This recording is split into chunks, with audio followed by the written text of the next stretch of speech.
Hebreus 12, 1 e 2. Diz assim: portanto, nós também, pois que estamos rodeados de uma tão grande nuvem de testemunhas, deixemos todo o embaraço e o pecado que tão de perto nos rodeia, e corramos com paciência a carreira que nos está proposta. Olhando para Jesus, autor e consumador da fé, o qual, pelo gozo que estava proposto, suportou a cruz, desprezando a afronta, e assentou-se à destra do trono de Deus. Amém? Eu queria iniciar esta mensagem afirmando, e eu creio que você falará um amém para isso, é o seguinte: como é verdade que as pessoas são importantes em nossa vida? Como é verdade que Deus coloca pessoas em nossa vida? São como, quem sabe, anjos, não anjo de asas, anjos celestiais, mas pessoas. Anjos que usam calça, que usam saia, vestido, camiseta. Deus coloca pessoas em nossa vida para nos abençoar. Como é verdade que em momentos tão difíceis da vida, em momentos talvez de pranto, momentos, quem sabe, de desesperança, aqueles momentos assim tão difíceis de dor aguda na alma, e você está prestes, quem sabe, a sucumbir, e Deus coloca pessoas que se importam com você. Como é bom alguém se importar conosco. Como é bom alguém chegar e falar assim: olha, estou orando por você. Você nem sabe, mas eu oro por ti. Eu tenho você como uma pessoa que é tão preciosa na minha vida, e eu tenho clamado a Deus pela sua vida. Como é importante quando você está naquele sufoco, aquela luta, os pensamentos, as coisas, você não está conseguindo se encontrar, e chega alguém e fala: olha, eu estou aqui. Calma, eu estou aqui, sou seu amigo, sou seu irmão. E essa pessoa às vezes dá o ombro para você. Ela deixa você chorar e muitas vezes ela chora com você. E ela tem uma palavra, ela tem uma oração, ela tem uma direção, sempre norteado pela palavra de Deus, mas você olha e fala assim: olha aí, eu pedi o socorro, eu pedi bênção e Deus preparou alguém na minha vida. Já passou por isso? Já? É tão bom alguém nos socorrer, alguém enviado por Deus. Ligado a isto, eu quero afirmar assim, ó, nós, embora sejamos abençoados pela vida de alguém, nós não devemos descansar na sombra dessa pessoa. O que eu quero dizer? Nós vivemos um relacionamento de interdependência e não de dependência. Interdependência quer dizer assim: hoje eu sou ajudado, hoje eu sou socorrido, hoje você me dá o ombro, você chora comigo, você me aconselha. Amanhã alguém está passando necessidade e eu ajudo esta pessoa, e quem sabe você. Interdependência é nós convivemos juntos, crescemos juntos, desenvolvemos juntos, pensamos juntos, oramos juntos, nós vivemos juntos, nós convivemos juntos, e um é bênção na vida do outro. Então, nós não podemos descansar na sombra do nosso irmão, no sentido de que eu aprendo as coisas de Deus, mas sempre sou motivado por Ele e não tenho tração própria. Eu tenho que ter tração própria, eu tenho que caminhar. Você não pode depender da fé do seu marido. Você não pode depender da fé da sua esposa. Você, filho, não pode depender da fé do seu pai, da sua mãe. Ou seja, você tem que ter tração própria. Você tem que caminhar, você tem que se desenvolver na fé. E a igreja é um local muito bom para isso. Muito bom. Porque aqui nós crescemos, nós nos desenvolvemos, nós aprendemos, nós amamos, abraçamos, beijamos, falamos amém, falamos eu te amo. E tudo isso para o nosso desenvolvimento. Mas veja, nós não podemos descansar na fé das pessoas. Mas verdade também é que a sua fé me ajuda muito. Eu sou estimulado com a sua fé. o que você passa na vida, e eu vejo como você age, a sua conduta, como você busca Deus nos momentos difíceis e nos momentos também alegres, isto mexe comigo, e isto me estimula também a caminhar. Então, a fé do meu irmão, da minha irmã, me estimula. No versículo 1 que nós lemos, começa falando assim: portanto. A palavra portanto é uma conjunção conclusiva de um argumento, de uma exposição que foi feita anteriormente. E esta exposição anterior, até chegar em portanto, é o capítulo 11 do livro de Hebreus. Este capítulo é destinado a alguns heróis da fé. A gente fala assim, existe um capítulo dos heróis da fé. Qual é? Hebreus capítulo 11. Porque ali você vai aprender, por exemplo, sobre a fé que motivou Abel, Enoque, Noé, Abraão, Moisés. Nos diz que pela fé as muralhas de Jericó ruíram. Pela fé. Por ouvirem o que Deus queria que eles fizessem.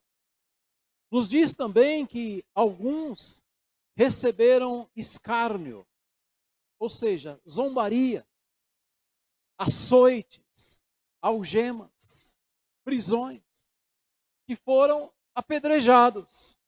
Outros cerrados ao meio. Por exemplo, a tradição nos dirá que Isaías, o profeta, ele foi cerrado ao meio. Outros padeceram necessidade, pobreza.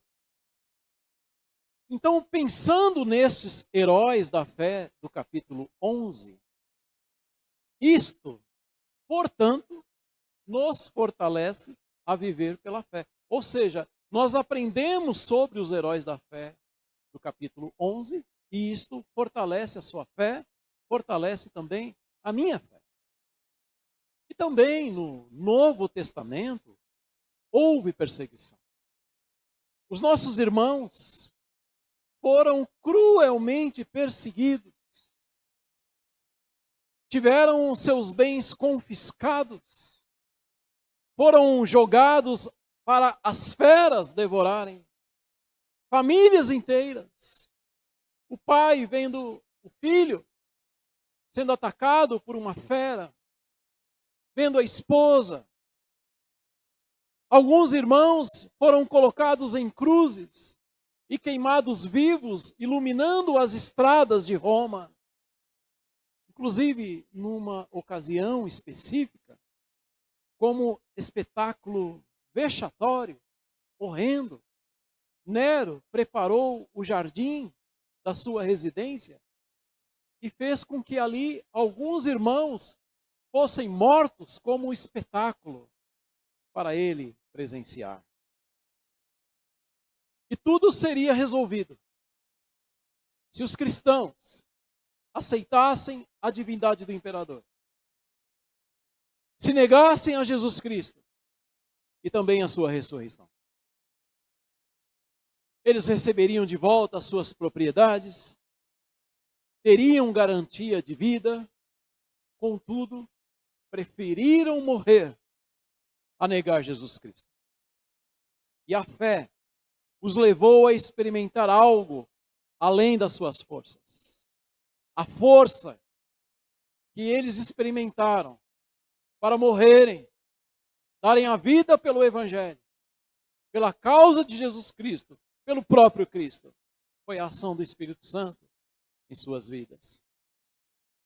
O texto lido então, de Hebreus capítulo 12, é para nos incentivar, para mexer conosco, para nos dar uma postura de pessoas que olham para os céus e não tanto para a terra. É para brilhantar o nosso olhar e renovar a nossa alma. Este texto foi dado para mexer com você. Porque no Antigo Testamento é citado heróis da fé. Homens que olharam para o Senhor e caminharam na direção que Ele desejava. E isso deve abrilhantar o nosso olhar para com as coisas de Deus. Nós devemos compreender a bênção que é viver pela fé. Nós devemos compreender a bênção que é sermos exemplos de piedade. O que é piedade? São pessoas que buscam a Deus. Às vezes nós temos pessoas na igreja, mas não são pessoas piedosas. Estão na igreja, fazendo coisas, correndo atrás de coisas, mas o coração não é piedoso, não é um coração que bate forte pelas coisas de Deus, que almejam as coisas espirituais, que tem sede do eterno Deus. Amados irmãos, nós somos sempre levados a deixarmos a vida de letargia, a estagnação espiritual, e viver a vida cristã de maneira bela, única e satisfatória. A vida cristã é bela, ela é linda. Que prazer nós temos em saber que estamos aqui prestando um culto ao Deus da glória. Que prazer é você estar sentado, cantando louvores ao Deus Criador dos céus e da terra. Que bênção é a gente vir aqui e falar amém para a oração do irmão. A gente estar exposto à palavra de Deus e saber que Deus nos ama. Deus é bênção. Deus é a bênção. Deus é o tesouro. Deus é tudo aquilo que nós precisamos. Deus é o nosso bem. Então isso deve mexer conosco. Isso deve entrar no meu coração, na minha alma e me impactar. Enquanto as pessoas estão lá fora, servindo ao Deus deste mundo, nós estamos aqui servindo o Deus Criador dos céus e da terra. Isso deve mexer conosco. Você está aqui, você conhece o Senhor, porque a obra salvífica foi feita em seu coração. Aleluia! Louvado seja o nome do Senhor, porque você não é um estranho, você é conhecido pelo Pai. Louvado seja o nome do nosso Senhor Jesus Cristo. Louvado seja o nome do Senhor. E nós podemos lançar duas perguntas.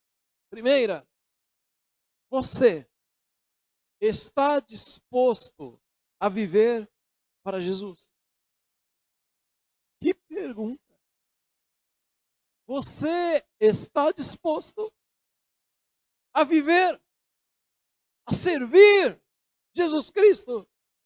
Você está disposto a falar assim, não importa o que aconteceu, não importa o que está acontecendo, eu sirvo a Jesus Cristo. Segunda pergunta, você está disposto a morrer por Jesus? Não importa o que aconteça, eu morro se for necessário, mas eu não nego o meu Deus. Policarpo,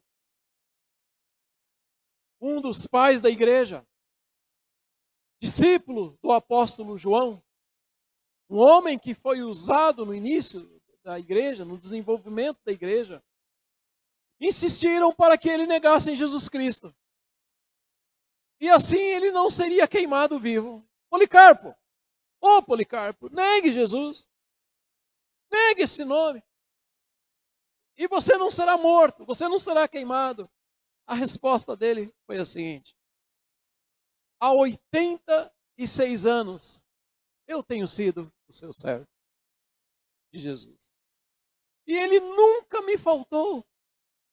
Como blasfemarei contra o rei que me salvou? E foi queimado vivo.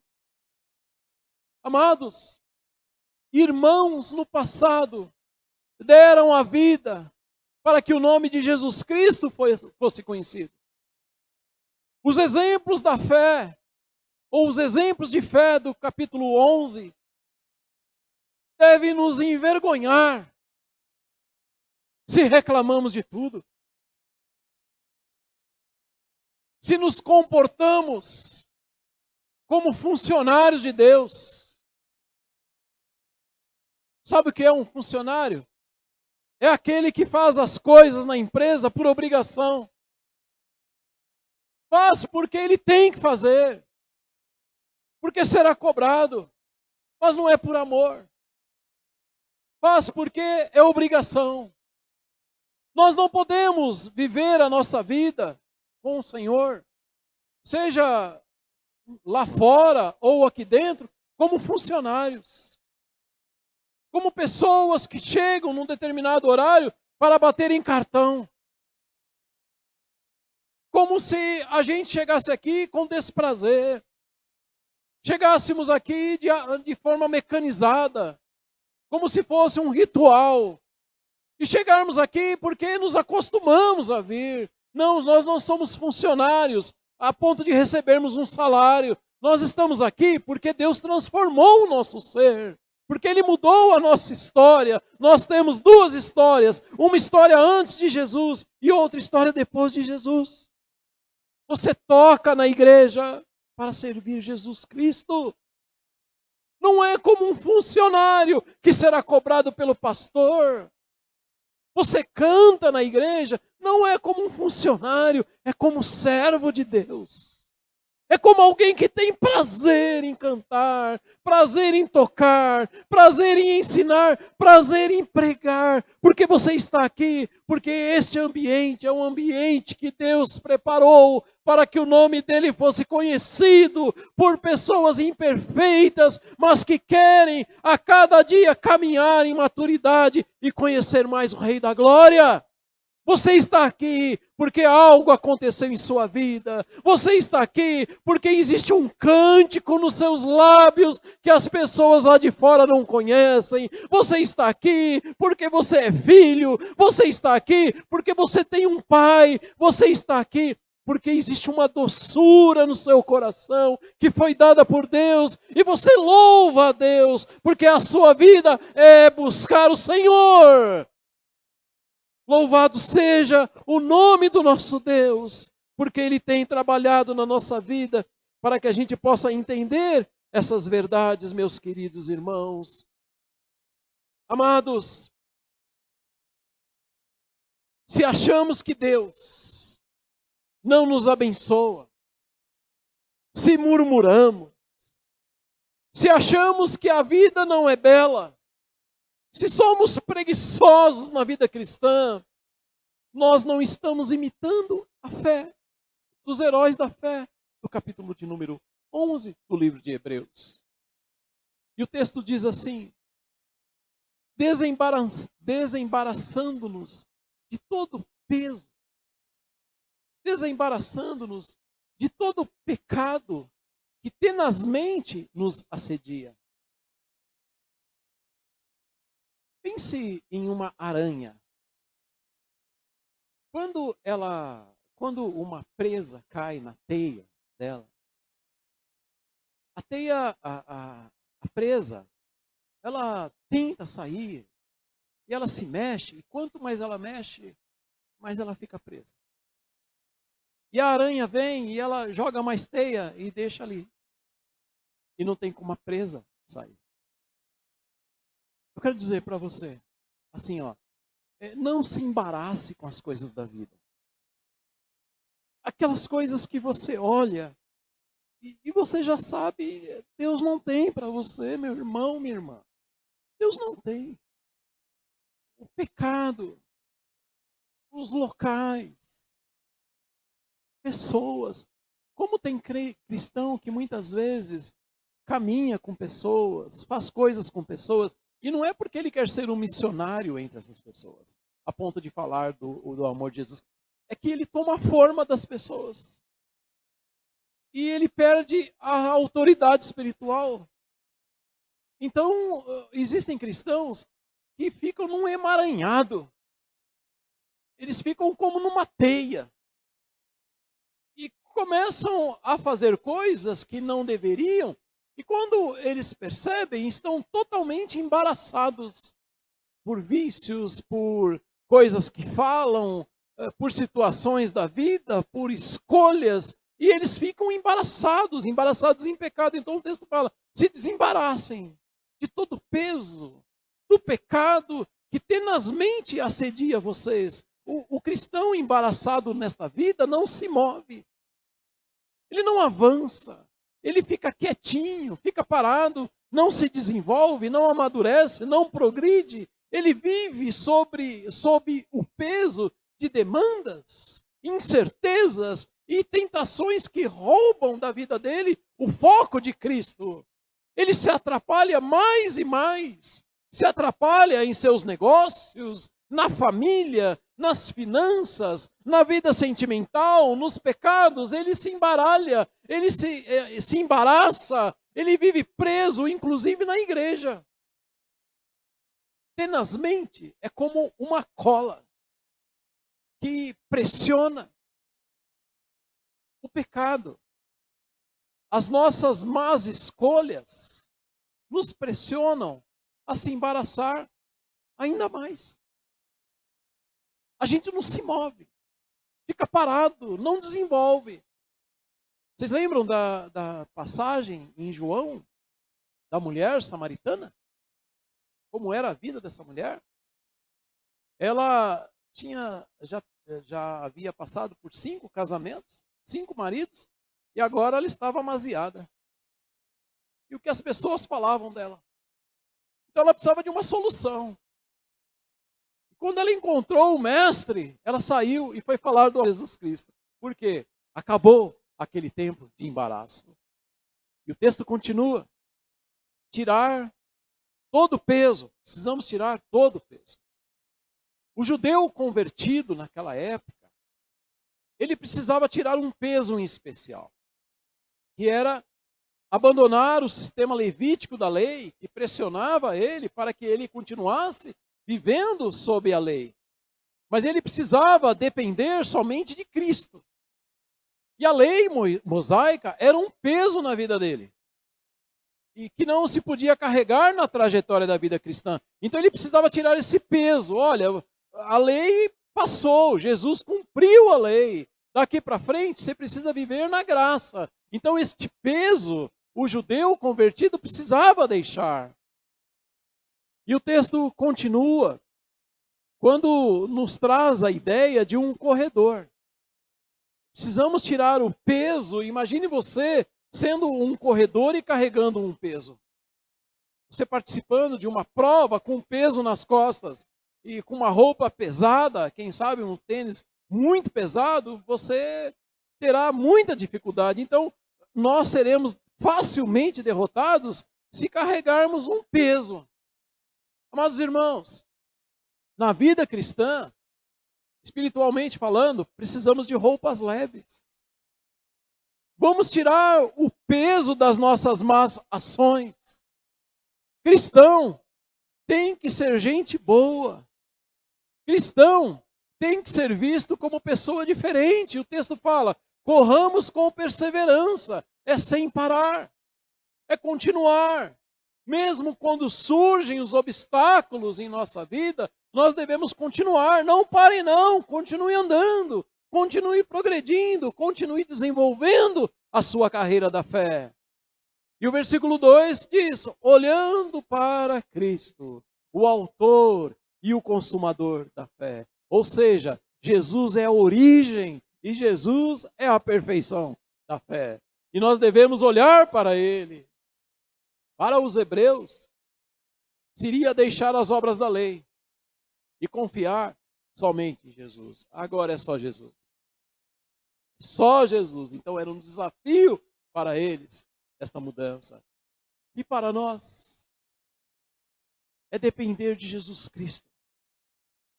Inclusive, para vencer os pecados e também as dificuldades da vida. Devemos olhar para Jesus Cristo e continuar com os nossos olhos nele, ou seja, com perseverança. A gente caminha bem hoje, a gente faz propósitos novos com o Senhor hoje, a gente se arrepende dos nossos pecados, mas amanhã é um outro dia, e amanhã nós temos que renovar a nossa vida com o Senhor. Nós temos que continuar caminhando com o Senhor, nos desenvolvendo na nossa carreira da fé. Talvez você esteja com a vida enrolada, parada. Este embaraço impede que você experimente de todas as bênçãos de Deus. Porque a pessoa se sente acorrentada em situações que algemam, que limitam e que atrapalham algo a mais na vida. Se é assim, hoje é o dia para tomar atitudes de recomeço. Uma oportunidade para você, uma oportunidade para mim, uma oportunidade para a nossa igreja. Um dia de decisão. Um dia em que nós daremos um basta no que nos impede de avançar no crescimento. E que por isto muitas vezes ficamos desanimados. Ficamos sem forças, estagnados, apáticos, passivos. Porque muitas vezes a nossa vida está com embaraços que precisamos desembaraçar, precisamos decidir e glorificar o nome de Deus com a nossa vida. Ô meu querido, não desanime diante das dificuldades da vida. Não desanime diante das lutas, não desanime diante dos pecados. Tome postura. Esta mensagem é para levar você a enfrentar as situações e superá-las, pensando nos heróis da fé. Vamos tirar o entrave da nossa vida que impede o nosso desenvolvimento e que nos desanima. Não permita que o ritmo da vida te impeça de crescer. Se desenvolva. Não impeça que o ritmo da vida te impeça de experimentar o renovo da sua fé no Senhor. Deus, todos os dias tem um renovo para nós. Ele trabalha assim. Às vezes nós estamos tão quietinhos. Algo aconteceu. É uma situação na nossa vida que nós estamos vivendo e que somente Deus sabe. Deus quer renovar a sua fé. Deus quer renovar as suas forças. Deus quer cuidar de você. Deus quer dar algo novo para ti. Peça a Deus, implore a Deus, faça novos propósitos em sua vida. E para você crescer, você precisa fixar seus olhos em Jesus Cristo. Fixe os olhos nele. Pense assim: o que Jesus espera de mim nesta área, por exemplo, em minha vida? Como ele deseja que eu haja e procure orientação. Leia a Bíblia, peça para Deus falar ao seu coração. Não fique andando, dando voltas. Não fique cirandando em suas decisões. E não volte atrás na decisão que você fez com o Senhor Jesus Cristo. Tenha expectativa de viver uma vida renovada na presença de Deus. O melhor lugar que nós podemos estar é realmente na presença do Eterno. É fazendo a vontade dEle. É procurando orientação do nosso Deus. Estamos falando de fé. De alcances pela fé. De mudanças devido à fé. De novas oportunidades por termos fé. De estratégias porque temos fé. De respostas de Deus, porque temos fé. De renovo, de encorajamento, de estímulo, porque temos fé. Lembra de Pedro? Pedro estava na embarcação e ele saiu. E ele olhou para Cristo. Enquanto ele olhava para Cristo, ele andava sobre as águas. Mas quando ele percebeu as águas, o vento, ele começou a afundar. Por quê? Porque ele tirou os olhos de Jesus Cristo. E Jesus então pegou na mão dele e o socorreu. Mesmo nos momentos de baque na nossa vida, nos momentos que estamos enfrentando qualquer dificuldade, Jesus quer estender as mãos para nos ajudar e para nos socorrer. Louvado seja o nome do Senhor. Amados irmãos, em Jesus encontramos a vitória para avançarmos. Em Jesus. Busque a Jesus Cristo. E peça fé para você abrir a porta da sua vida. Para viver uma vida com V maiúsculo. Creia que Jesus te levará para um tempo novo. Um tempo de novas expectativas. De renovo. De mudança. Deus faz isto por nós. Ele coloca pessoas em sua vida para te encorajar. Ele usa a igreja em sua vida, ele usa mensagens, ele usa, ele mesmo, o Espírito Santo, para cuidar de você e te estimular para você caminhar. Diga assim, ó, Jesus, eu quero aprender contigo. Eu tenho ouvido coisas, eu vejo pessoas se desenvolvendo, pessoas com fé, pessoas que falam com tanta doçura do Senhor. E eu estou seco, sem fé, desanimado, estou me comportando como um funcionário, mas eu quero me comportar como um filho, que tem prazer, que tem deleite. Oh, Jesus, me faça crescer, me faça confiar. Eu quero que o Senhor lidere a minha vida. Eu quero te buscar como tu mereces. Eu quero me desenvolver na igreja local. Eu não quero ser somente como uma pessoa que chega e aprecia, mas eu quero ser como uma pessoa usada no reino de Deus. Pedro aceitou a mão estendida de Jesus. Ele voltou a olhar para ele e venceu as águas das impossibilidades. Quero te desafiar, e isso serve para mim. Relacione coisas que te embaraçam, que deixam você preso, sem alcance, sem estímulo. Faça uma relação e entregue esta lista. Sabe para quem? Para o Senhor. O Senhor está aqui. Me ajude. Eu preciso de sabedoria. De saber como lidar. Saber como agir. Eu quero experimentar a sua liderança em tudo em minha vida. Porque o Senhor está à frente, eu estou atrás. E eu quero andar em suas pegadas. Eu me converti para isto. Eu me converti para ser seu discípulo.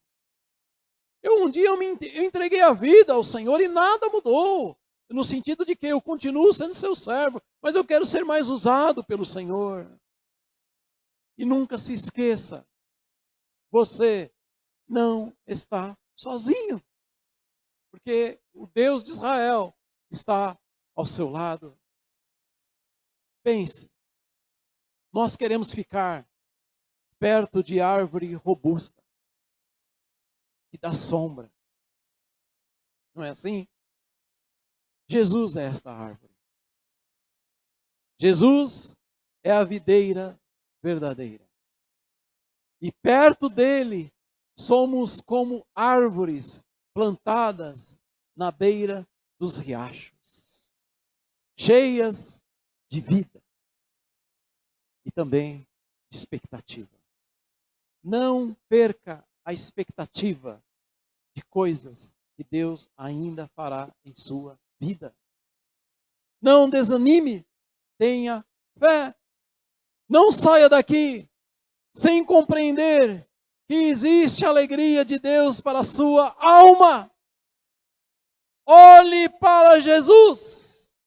Se desembarace das teias que querem te prender, que querem te impedir de experimentar o renovo de fé em seu coração. Entenda, Jesus deseja que você seja uma pessoa feliz. Filipenses 4:4, regozijai-vos no Senhor. Outra vez digo, regozijai-vos. Deixa eu te falar uma coisa. Você não é descartável para Deus. Você não é qualquer coisa. Você não é algo sem valor. Você é filho de Deus. Jesus veio a este mundo e morreu em seu lugar para te salvar. Você é único para Ele. Querido, você que já recebeu Cristo em sua vida, você deve entender que você é amado de uma maneira muito especial. Você é a coroa da criação. Você é amado a ponto de Jesus Cristo morrer em seu lugar. E você está seguro nas mãos de Cristo. Não deixe que as toxinas da vida impeçam o brilho de Jesus em você. Para terminarmos, pense nas nuvens que estão à frente do sol. Pense. As nuvens são passageiras. O sol é permanente. As nuvens ficam à frente, mas o sol não perde o brilho. Ele está lá, brilhando. Às vezes, existem nuvens em nossa vida. Não agimos com fé e esquecemos que o sol da justiça, Jesus, continua com o seu brilho pujante e para sempre. Vemos somente muitas nuvens, não vemos o sol. Devemos lembrar que o sol da justiça brilha eternamente. Se desembarace, caso seja necessário. Confie no cuidado de Deus em sua vida. Não entregue os pontos. Vamos continuar juntos, de mãos dadas, como uma família. Eu preciso de você. Louvado seja o Senhor. Eu preciso de você. Você precisa de mim. Nós precisamos uns dos outros. Igreja é assim. Então não entregue os pontos. Vamos batalhando. Se problemas chegam, problemas vão, o sol vai voltar, o sol está brilhando, as nuvens estão à frente, as nuvens sairão e você verá o brilho do sol e você fala assim: nossa, eu pensei que o sol não brilhava mais. O sol da justiça brilha para sempre. Tenha calma. Deus está agindo. Espere no Senhor. Não deixe que o mundo cochiche em seu ouvido que não tem mais jeito. O nosso Deus é o Deus que batalha contra todas as impossibilidades. Vamos continuar batalhando, vamos continuar crescendo, vamos continuar dando glória a Deus, vamos continuar sendo produtivos, pessoas que vão crescendo, amadurecendo, sendo usados na obra do Senhor, sabendo que o trabalho no Senhor não é em vão. Até aquele dia que do alto Ele vier nos buscar, vier nos levar, mas enquanto estamos aguardando, nós o buscamos. Louvado seja o nome do Senhor. Busque o Senhor. Se o Espírito Santo mostrou algo em sua vida que você precisa deixar, se desembaraçar, faça isto para a glória de Deus, em nome de Jesus Cristo. Vamos ter um tempo de oração? Abaixe sua cabeça, por favor.